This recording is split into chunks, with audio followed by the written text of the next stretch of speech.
Hey, what's up guys? Ida Killer here and welcome back to another video. Now in this video it's going to be a little different since we'll be covering a mobile game that I've been playing for over a year now, known as AFK Arena.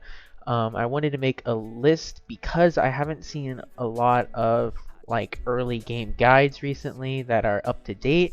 And I wanted to make a video that would provide some specifics on decisions that you can make to get ahead, whether or not it's your first time playing or you're starting on an alt. Now I've created over 50 alts in AFK Arena, so I'm going to give what I think is my best top 10 early game decisions that you should make, and it's all based off of my experience in my main account and all of the alts I've created, looking for the best options that you can make when first starting out.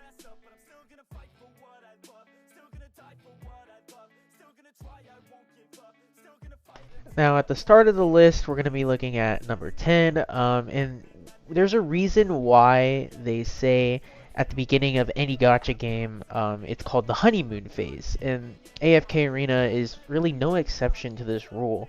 At the beginning of the game, you can redeem codes, which I'll have a link in the description, for updated codes, but you can redeem them in the settings tab as early as stage 3 in the first chapter. So pretty much instantaneously, you can redeem these codes. And since AFK Arena is always giving out new codes, pretty much every month there's always some new codes, and there's always codes that are always active.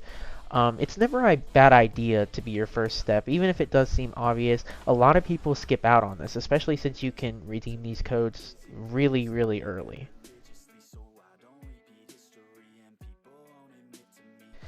At number 9, we're looking at the hidden heroes, which in the beginning of the game, you can acquire these heroes pretty easily. Now, one you can acquire pretty much universally all the time is Wukong, who is a really rare and powerful celestial hero that will definitely help you out early on.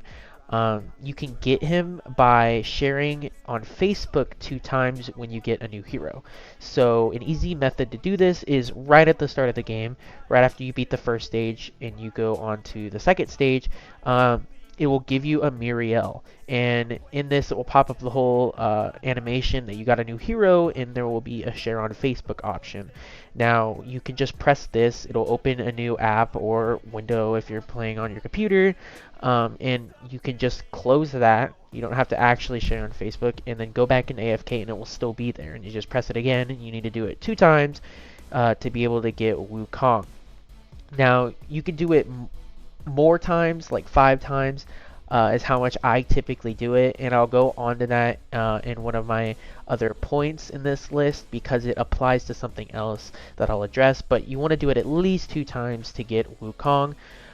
There are some other heroes as of right now that you could also get for free, but they are temporary, and they're the 2-dimensional heroes Ukyo and Nakaruru that you are able to try for 7 days. They are really, really good, and you should also get these if you are playing. I believe it's in 22 days of this recording is how long they're still in the game for trial. So as long as you see this within the next 22 days of this recording, you should be able to get them for a free trial, 7 days of use, and it will really help you on at the very beginning of the game.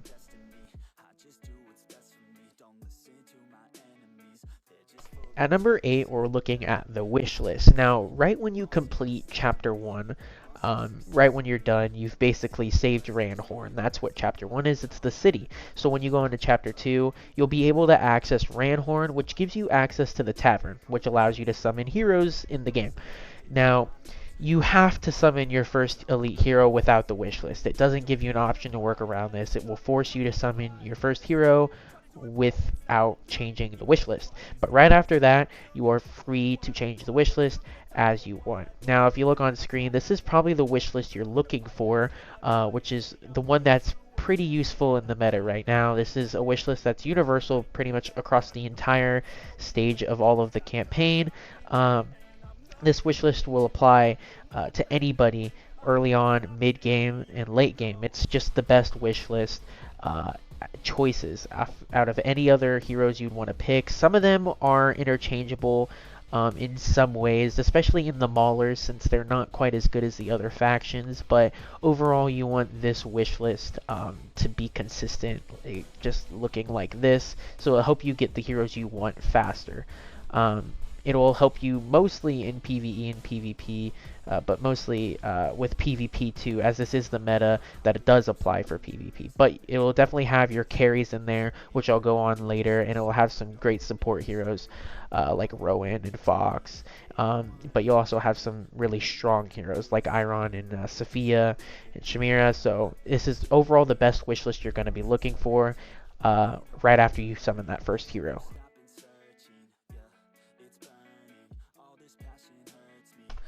Moving on to number 7, we're looking at summoning the correct way. Now, this one may seem a bit simple and obvious, but people are always tempted to use that one scroll they got, or if they got like 3 scrolls from their weekly, then they'll want to use all 3 to summon 3 heroes. But you definitely should not do this. You should always summon in tens. Not only because it's more cost effective with it being 300 gems less than if you were to summon 10 times, but it also guarantees that you'll get an elite every 3rd summon, as long as you're doing the normal summons, not the friendships. Friendships are not guaranteed elites, but in the normal summons where you use gems and the normal scrolls, you're guaranteed every 3rd summon, every 3rd 10 summon to get an elite. So it's definitely the best way to summon. You definitely should not summon individually at any time.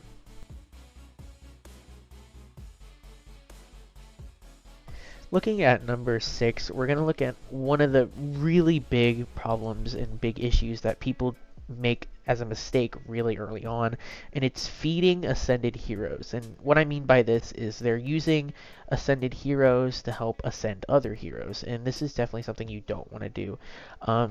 And if you don't know what ascended heroes are, in the game, the heroes are categorized, and it's by their ascension potential. So there's common tier heroes, which can only be common. They're the green ones, the lowest ones.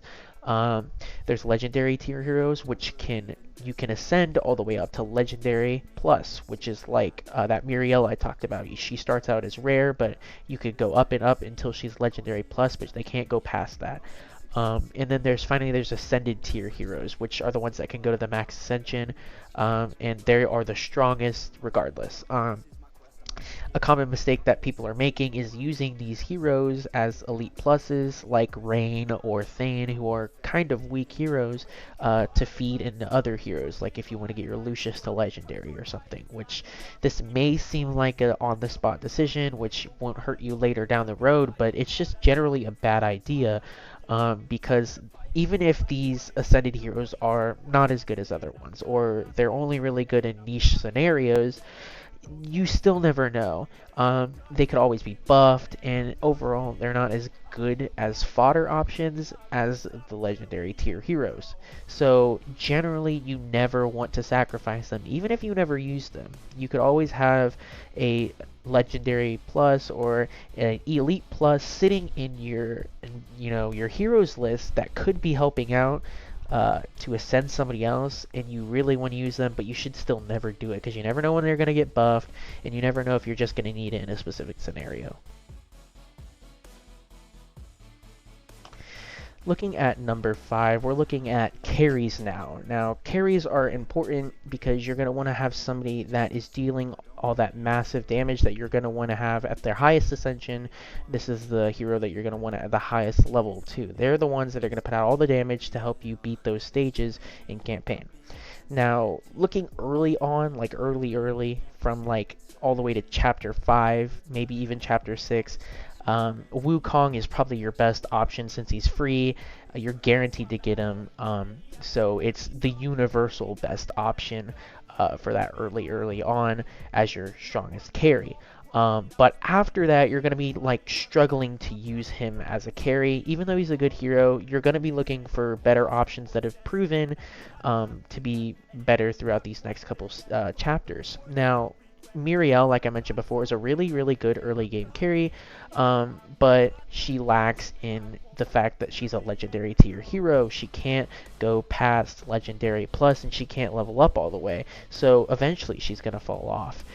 Same with Sevius. He's also a really good carry. He's a really good damage dealer and can save you in a lot of situations, but he suffers the same fate where he is also a legendary tier hero, so he will fall off. So the best two carries you're going to be looking for early game that will also help you to mid to late game would be Shamira and Belinda. Now, Shamira's probably your best option because she's easy to build, which I'll go on later into another point, but she's also a high damage dealer that really helps out in a lot of the mid chapters. The problem with her is she falls off around chapter 22, so right when you're entering that late game, she doesn't become as good as she was before. But Belinda is good pretty much all the time. Belinda is good for early game, mid game, late game, always good as a carry. Just so much damage and just a burst output, and her ult being upgraded as you tier up.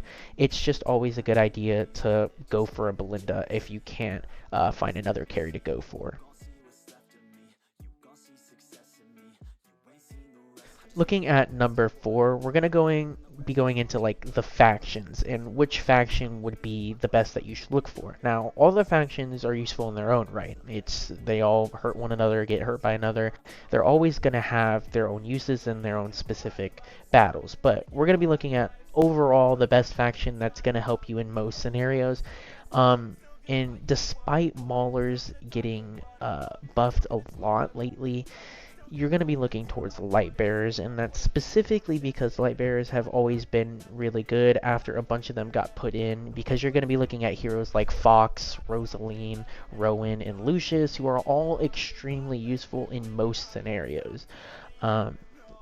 Other factions would most likely be Wilder or Graveborn, which is close behind. But mainly Wilder, because you get a lot of control from the Wilders. You get Tassie, you get Namora, and you get some good damage and buffs. You got Leica and Iron. So you're looking at really good heroes from the Wilder side as well. So you definitely want to be pushing generally towards light bearers and Wilders. Wilders will help you out a lot if you run the Tassie, Leica, Namora core. With Brutus and Shamira as the front two. That's a really good combination that can help you out in a lot of different stages. So these are generally the two factions you're looking for. Looking at number 3, we're looking at resource management. And like I mentioned before at the very beginning of this video, when talking about Wukong, I mentioned that you should probably share on Facebook 5 times while you're at it and not just 2, and I mention that because you can get Hero's Essence from that, which is definitely the hardest resource for you to consistently get. It's gonna block you. It's that purple little dust. It will prevent you from completing stages because you can't level up your heroes and get their abilities to tier up. So solutions for this would just be going for always trying to do King's Tower and always buying Hero's Essence from the shop. You most of the time will be able to get Hero's Essence from the shop by using gold, and it's definitely worth it. It's not a lot of gold, and you're always going to need Hero's Essence for like everything. Now, the other material or resource that would hinder you the most would probably be hero experience, the little blue stuff. That stuff can get hard for you to get if you're going at a really fast pace. If you're pushing a lot, it can be hard for you to get. So you're always going to be wanting to do the Labyrinth or just in general trying to get the fast rewards because that stuff will run out too. Looking at number 2, we're looking into the Labyrinth. Now, the Labyrinth may seem tedious to do. It's 3 stages with a lot of different battles in between, and it just seems like a lot of work, but you always want to do the Labyrinth. It can come every 2 days, and sometimes the game has events where it's daily Labyrinth, so it will become every 2 days. So you always want to do the Labyrinth when you can, because one, it can help you if you like are at a low hero experience, like I mentioned before with the resource management. And two, it gives you tokens, and these Labyrinth tokens you can use in the shop, and it will help you buy your carries, such as Shamira, which will actually help you build that carry I talked about before.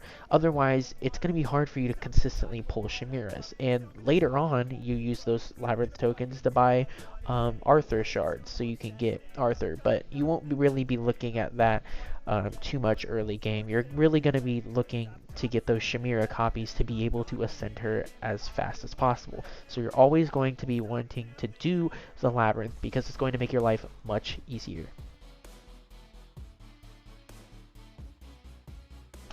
Now for my final point at number 1, we're looking at joining a guild. Now this may seem kind of stupid and just completely obvious, but not everybody joins a guild, and that can hinder you really early on.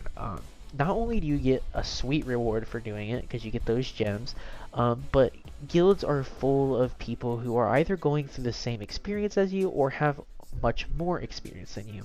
So if you ever get stuck, or you just want to overall be around people, talk about the game, talk about strategies, if you ever need help in any way, or you want to help other people, this is the perfect thing to do. It's never a bad idea to join a guild.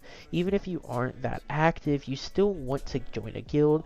And it will be able to give you extra rewards too, because you get those guild tokens, you get some gems, you get some armor, so you'll always have a good reason to join a guild. It's never a bad idea. And if you can't find a guild, then you can always join a Discord with active players that can help you, and such as my Discord, which I'll leave a link in the description, a little bit of a shameless plug, but my Discord, we've got lots of top players that can help you out whenever you get stuck on a stage. So overall, if you can't join a guild, always find a way to join that community that can help you. You know, Reddit, Facebook, it may not always be the best option because you may not be able to get answers from players that you're looking for, or help that can actually benefit you. But when you join a guild and a Discord, you can be more directly linked with the community, and it'll help you get progress into the stage that you can't be, or the King's Tower that you can't get through, or somebody that has a team comp on PvP that you just are dying to know why it works so well. So overall, it's never a bad idea to join a guild, or just generally get help from the community, because everybody's always willing to help, and everybody's always trying to find the best way to play this game.